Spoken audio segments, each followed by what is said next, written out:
Hello YouTube, Boss Monkey here para sa Encuentro Creepy TV. Ito, tingnan naman natin itong bagong upload ni Andy the Explorer.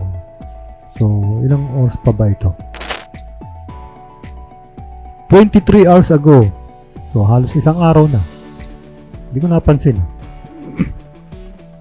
So, tingnan natin kung ano masasabi natin sa bago niyang uploads. Upload pala. Let's go.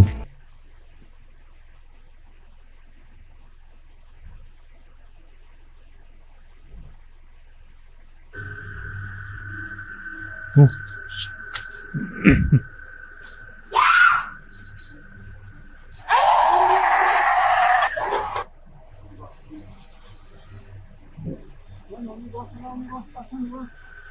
Peraí. Bakit? Caralho, mano, que não é isso? Vamos ver se tem alguma coisa ali. Chega aí.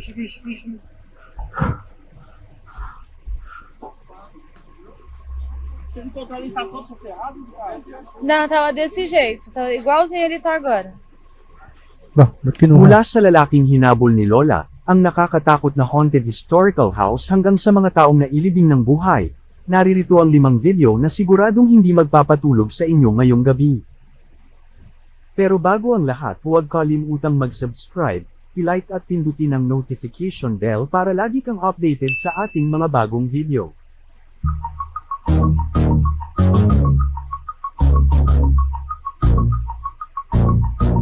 Ang kakaibang video namang ito na nag-viral sa internet ay nagmula sa Instagram, na kung saan, ay makikita ang isang lalaki na habang nakatayo sa harap ng Ring doorbell camera, ay bigla na lamang may mangyayaring hindi inaasahan. Panoorin ninyong mabuti.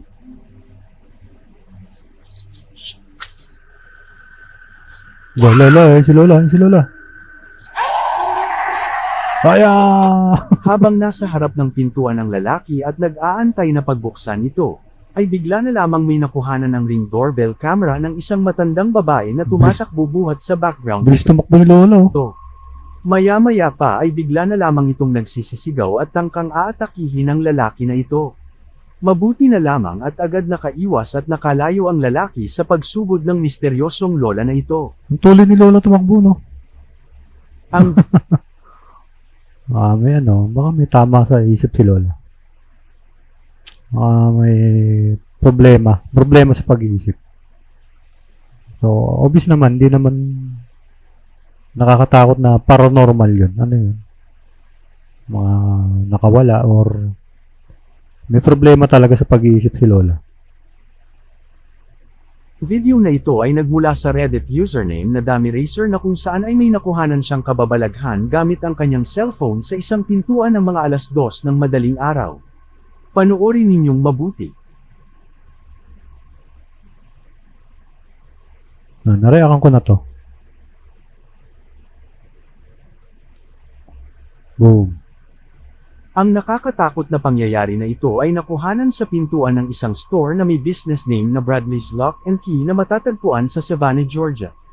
Habang nakapokus ang camera sa pintuan ng store, dito ay makikita ang unti-unti nitong paggalaw. Pwede naman mangyari kasi yan. Sa akin hindi ko maitinuturing na paranormal pa yan.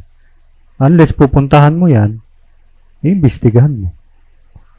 Pwede naman kasi mangyari yan sa pintuan lalo na yung unang senaryo, baka mamaya may katapat na bintana yan.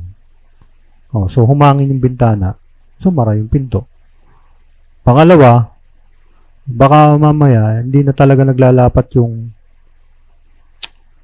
baka may pumasok dyan. Hindi natin alam eh. Baka mamaya may tao sa likod niyan or may pumasok nga dyan. Hindi naman pinakita na dahan-dahan lang niya inano yung pinto. So, yung mga pinto kasi pagka hindi naglalak, pwedeng maglalapat yan, pero babalik pa rin yan. Kasi hindi na siya naglalak eh. Baka sira yung yung door lock, ganun. Or baka may tao sa likod.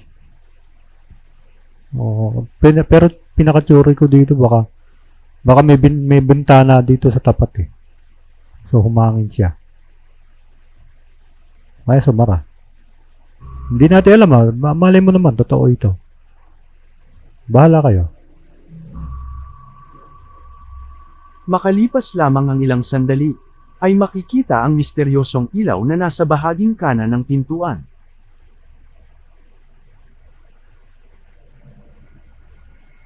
Ang kakaibang pangyayari at kababalaghan na ito ay patuloy pa ring nangyayari. Magalaw yung padlock ko. Makalipas muli ang ilang sandali, dito ay makikita muli ang misteryosong ilaw. Uy, sumara ulit. Tingin ko duda ko may tao sa likod dito eh. Iba yung pagsara niya eh. At saka yung ilaw na sinasabi nila. Tingnan natin. Makikita pa rin ang Reflection unti-unting paggalaw ng pintuan, maya-maya pa ay bigla na lamang itong bayolenteng bumukas. Ayon sa uploader, Ito, may ilaw. Reflection to eh. Lightning reflection to eh. dahil sa takot at gulat niya, ay muntik na nitong mabitawan ang kanyang Baka may nampaprak lang sa'yo. Baka may tao may kasama ka dyan. Ako, duda ko lang may kasama ka dyan. Anyway, kung totoo naman yan eh. Tsaka yung ilaw, cellphone reflection at siya eh. napasigaw na lamang Parang siya reflection ng mga ilaw eh. Flashlight. dala ganun. ng kanyang matinding takot. Ang Savannah, Georgia ay Baka may nananakot sa'yo. Obviously naman malakas yung pagkakahatak. Parang may nagtitrip sa'yo ate. Anyway, kung totoo naman yun, kakatakot nga yun, di ba? turing na pinaka-kinatatakutan at pinaka-haunted city sa buong Amerika dahil sa nakakatakot na tales at ghost stories na nagsimula at sumasalamin pa sa pinakamalalim na historical roots ng nasabing lugar. Ang Savannah ay itinatag noong 1733 na kung saan ay ilang digmaan na ang nasaksihan nito pati na ang mga nangyaring epidemya. Mga sunog at hindi mabilang na trahedya, kaya naman binansagan na haunted city ang lugar dahil sa malagim na kasaysayan nito. Ang isa sa pinakatanyag at kinatatakutang lugar sa Savannah ay ang gusali ng Moon River Brewing Company na itinuturing na pinakamatandang building sa ng bahay na ito ng misteryo at ito ang gumagala sa loob ng tahanang ito. Maraming mga visitors ang nakakasaksi ng mga aparisyon sa iba't ibang lugar ng bahay at karamihan ay sa mga rooms. Si Haba Danny naman. Hansford na assistant at lover ni Jim Williams, kanila sa bahay na ito maging araw at gabi man. Parang nareakan ko na dito.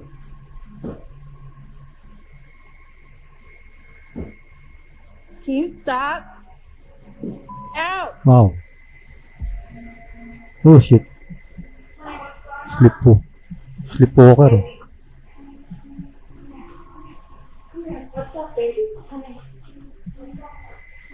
Yan kasi. Hindi iwanan yung mga bata sa sarili nilang kwarto. Ayan.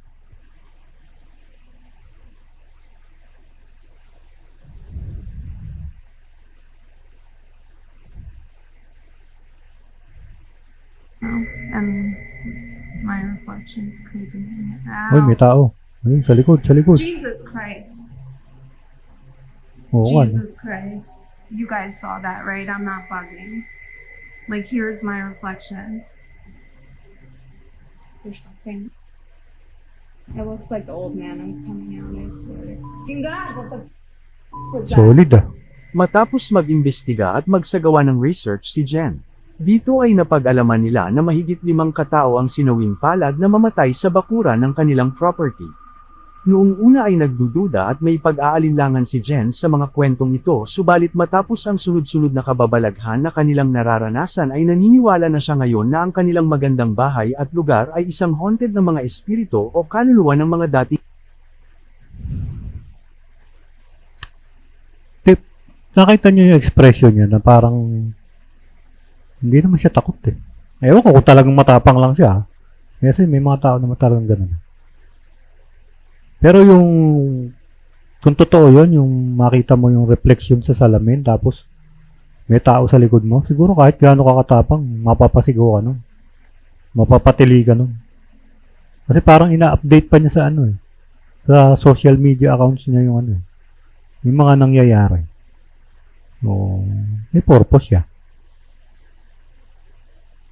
Tsaka yung naglakad na yung naglakad sa bakuran nila na tao yun, solid eh.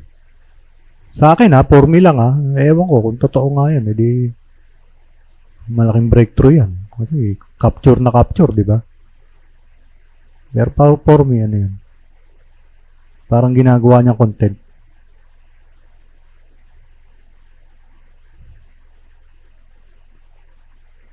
Ting tao na nakatira sa lugar na ito. Habang No, ito na naman. Oh, content na naman. TikTok ito eh. Oh, I came back. Busy. I left all my luggage and work computer. Plan on leaving tomorrow. Did you guys? That was crazy.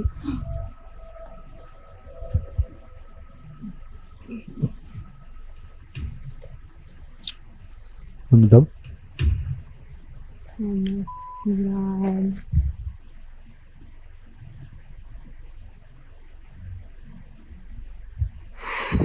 This is insane.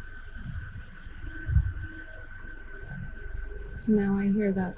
Ginagawa na niyang content. Yung ano. Kung talaga natatakot ka, ba't nandiyan ka pa? Kasi nga, kumikita ka sa content. So, maaaring gumagawa ka na lang ng mga ikatatakot mo. Or baka mamaya nadadamay. Natutulad ka na din dito ha, sa mga Mindanao Ghost Hunter.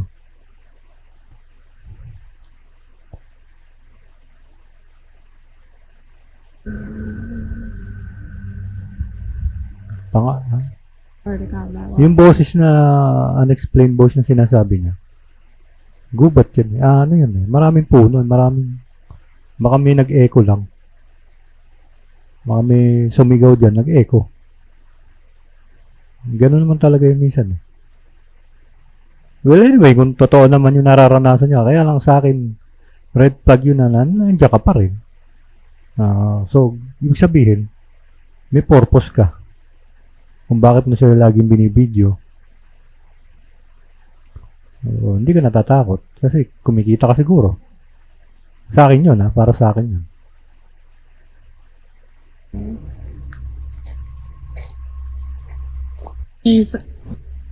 maririnig sa video ang misteryosong boses ang nagsasabi ng salitang, help, at leave.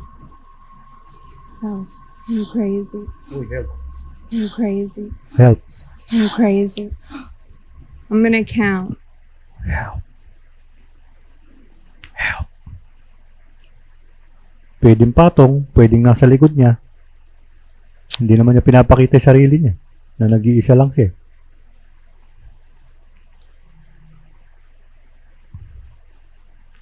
So, mahirap yan. Mahirap i-prove yun. Mga ganun-ganun lang. So you guys know it's not me. Pwedeng may kasama siya tapos nasa likod niya. Leave. Pwede yun ha. Hindi ko sinasabing fake yan ha. Pwede yun. Subalit hindi lamang ito ang nakuhanan na nakakakilabot na pangyayari ni Jen. Nakita nyo rin ba yon? Makikita sa video ang dalawang misteryosong pale na kamay mula sa isang maliit na bintana ng lumang barn. Oh shit. Ang nakuhanan na ito na kababalaghan ay hindi nakita ni Jen ang oras na kinukuhanan niya ito. Ano yan? Gloves yan. Siguro gloves ha. Gloves na naiwan lang yan. Oh, kasi ano yan eh. Barn yan eh. Parang taguan ng mga tools yan. Baka gloves na ipatong lang yan. So, huwag natin ituring agad na ano yan. Ay no, parang tela nga eh. Magkapatong pa nga eh. Payat na payat eh. Gloves yan. Ay no.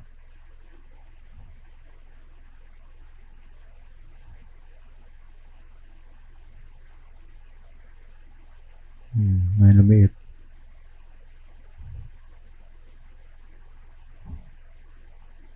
Ito ay itinuro lamang ng kanyang mga TikTok viewers. Gloves yan. Ayun, Ito ay laking may bintana eh. Ayun.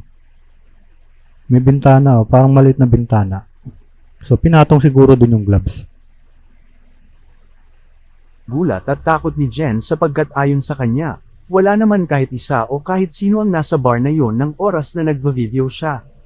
Isang gabi, dito naman ay nakarinig si Jen ng isang nakakakilabot na tunog na nagmumula lamang sa labas ng kanilang bahay. Kaya naman agad niyang kinuha ang kanyang cellphone at ini-record ang gagawin niyang pag-i-inspect sa labas ng kanilang tahanan.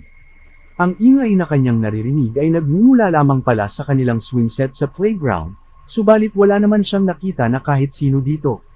Subalit nang na-review nila ang CCTV footage ay laking gulat nila sa kanilang nakita. Pagmasdan ninyong mabuti. We literally just got home. Ano yun? May nakatayo. Holy shit.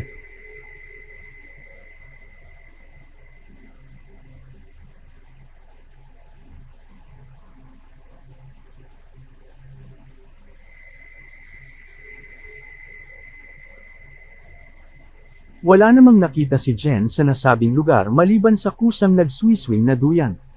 Subalit malinaw na nakuhanan ng CCTV ang isang animoy babaeng figure na may mahabang buhok na nakatayo malapit lamang sa duyan kung saan nakatayo din malapit si Jen. Tingnan natin.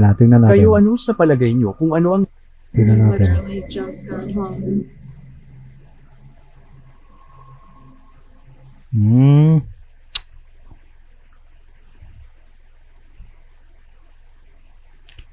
Sa akin for me fake ito.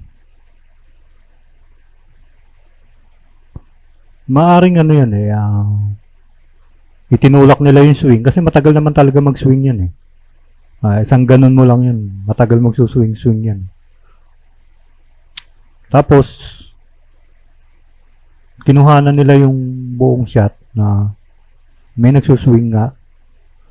Tapos, siyempre, para kapani-paniwala, ipinatong nila yung CCTV camera na nandun yung babae na nakatayo.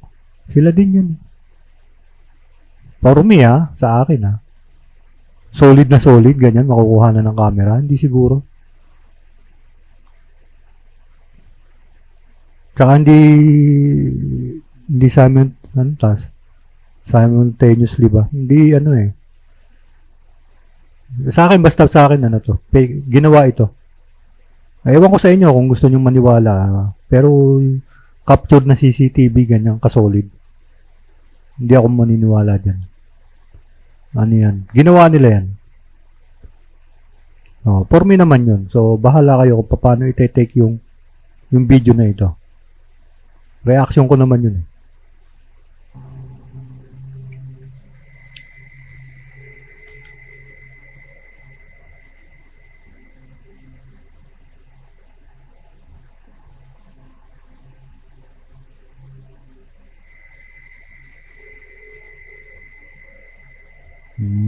Wala namang nakita si Jen sa nasabing lugar maliban sa kusang nagswiswing na duyan.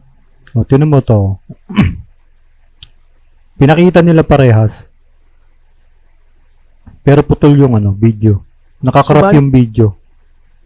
Nakakarap yung video niya. So, parang ang sukat lang is 9 to 16 lang ganun.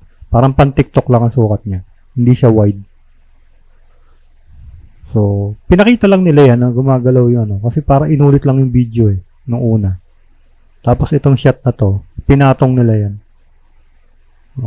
Makikita nyo naman na merong may cut to cut na nangyari. Ibig sabihin, pinatong lang. Pinagpatong. Para magmukha lang talagang parang magkasabay sila. Pero hindi, ginawa yan. For me yun Bahala kayo.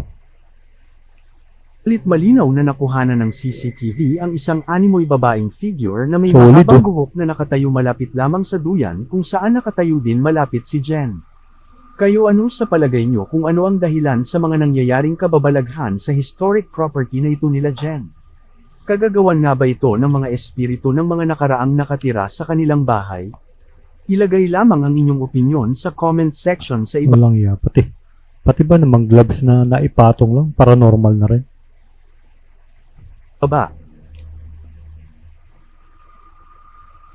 Ang sementeryo ay himpilan ng ating mga mahal sa buhay na yumao na. Subalit ano ang gagawin mo kung makarinig ka ng sumisigaw mula sa loob ng puntod? Kagaya na lamang ng nangyari sa bansang Brazil na kung saan, isang 37 years old na babae na nagngangalang Rosangela Almeida dos Santos ang sinasabing nagkamaling nailibing ng buhay matapos Inang. marinig ng mga tao na pumapasyal sa sementeryo ang sigaw na nagmumula sa puntod ng nasabing babae. Panuorin ninyong mabuti. Nilibing ng buhay. Calma aí, não mexe aí não. Calma aí, deixa ele caminho, moço. Calma aí, deixa ele caminho. Calma aí, deixa ele. Kamay daw, kamay, kamay, kamay. Puxa aí, galera. Ela tá Sério, vem cá passar a mão pra Cadinha desse aí mesmo. Yung tanong ko, hindi ba sila nag-iimbalsa mo? Hindi kaya sila nag-iimbalsa mo? Kasi kung na-imbalsa mo yan, hindi, do talaga yan. Siguro hindi, ano. Hindi ko alam eh. Ano bang bansa ito? Cadinha desse aí. Tira, gente, o trem. Tira! Tira! Tira essa capa aí, ó. Tira esse trem aqui de cima dela. Tá vindo, tá? Estampado da 12 dias? Tá vindo, amor? Tira de dentro, mano. Tira, Chaco, tira, Chaco. Tá vindo, amor? Tira a capa. Saan na? Pode tirar o menino aí. Pode tirar, pode tá vindo. Puxa pra lá, 12 dias? Deixa ele aqui. 12 dias? Pangit naman ang kuha ng camera. Tira, né, galera? Vai morrer mesmo desse jeito aí. Parei. Tira, galera. No meio do pé, galera, que tem uma veia bem grossa aí no meio do pé. Pera, galera, Se tiver pulsando, tá viva.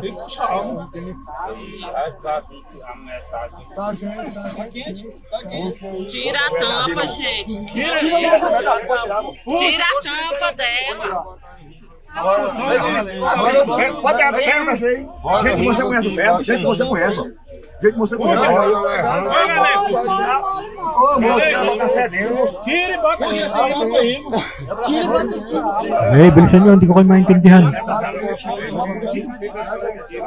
Poxa, uma polícia só, polícia não faz o Sa tagal nilang iahon, baka namatay na uli yan. Ano ba yan? Ninguém tem um número aí, né? Tira daí, bota em cima. Tampa aí direito. Bota aqui em cima, bota aqui em cima, gente. Abre. Pega o outro lá que tira. Já que tirou, tem que chamar o Rabetão. Makikita sa video ang pagtutulungan ng mga lokal na kalalakihan upang mailabas ng nicho ang kabaong ng babae. Ayon sa mga saksi, mainit pa ang katawan ng biktima nang buksan nila ang kabaong. Agad namang itinakbo ito sa ospital subalit idineklara ng ospital na patay na ang biktima. Nang sumunod na araw ay inilibing muli ang nasabing babae. Samantala sa bansang Brazil uli, Pwede naman mangyari yung kasi ano. Pwede naman mangyari yung kasi kung hindi sila nag-iimbalsa mo. Pwede talaga yun. Kaya lang, sa tagal nung wala siyang hangin doon, may hirapan din siya. Kasi Colombia, walang hangin yun eh. Suffocate ka doon. Unless ma-rescue ka agad.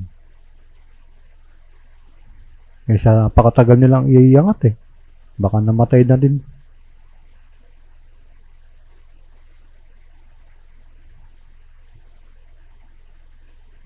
isang lalaki na hinihinalang biktima ng isang krimen ang natagpo ang inilibing ng buhay, Naku po. kaya naman agad itong inireport sa kinauukulan upang maagapan na mailigtas ang lalaki na tinabyunan ng lupa.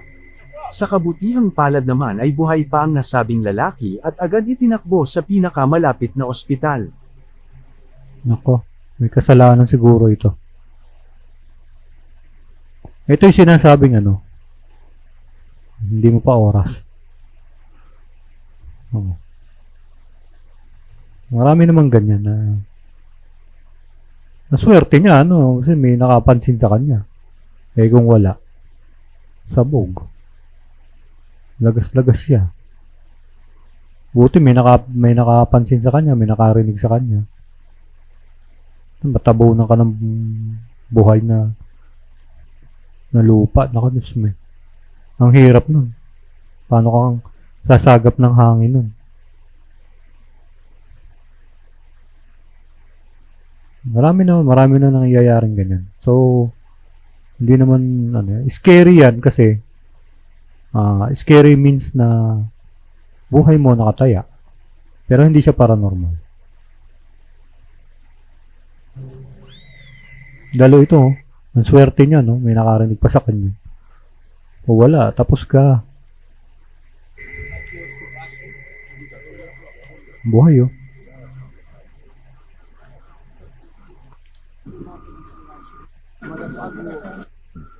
May Ito kasalanan siguro yun. Binaon ng buhay. Kung matindi kasalanan nun, or may nakalaban siya na matindi. Mga kartel.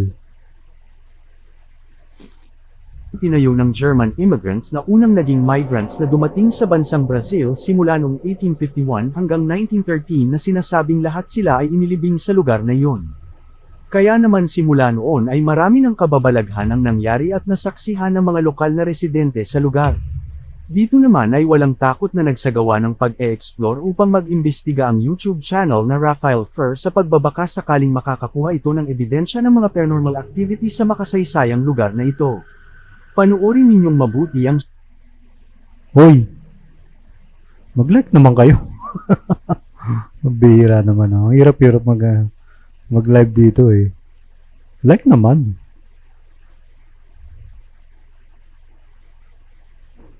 susunod na mangyayari. Nada.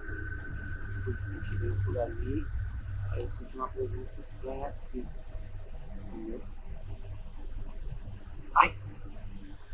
Galera, os mosquitos estão matando a gente aqui, velho. Tá frio, né, mano? Olha, Nangyari. complicado. A gente deixou a câmera bem no esquema aqui. E nessa parte aqui.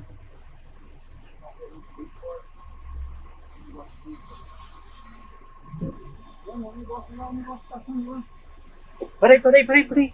Ano yun? Caralho, mano, que aquilo, Vinícius? Vamos ver se tem alguma coisa ali. Chega aí. Mano, eu vi um bagulho passando daqui pra cá. Nossa, tem alguém aí? Te juro, Vinícius, mano, te juro.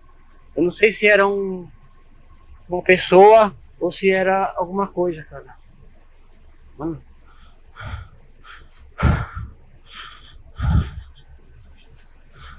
Eu vi, Vinícius, passando. Ai, seu viado, eu pensei que era alguém que estava aqui do lado. Te juro, Vinícius, passou pra cá, mano. Deixa eu ver se não tem ninguém aqui. Galera, eu não tô brincando, eu vi alguma coisa passando. Eu pensei que até que era alguém, que esse cara que vem no cemitério à noite. Gótico. Totoo ba? Baka naman nagloloko ka lang. Você não viu, você tava de costas, eu acho. Who or what the hell was that? Uy, siya. Ang ina. May nagdaan nga, oh. Makikita sa video ang paglitaw ng isang dark shadow figure na dumaan malapit lamang sa kinatatayuan ng team. Matapos itong mag-viral ay agad itong inulan ng sari-saring opinyon at espekulasyon. May nagsasabi na isa lamang itong bunga ng CGI, subalit marami din naman ang naniniwala na isa ito sa kaluluwa ng inilibing na tao sa nasabing sementeryo.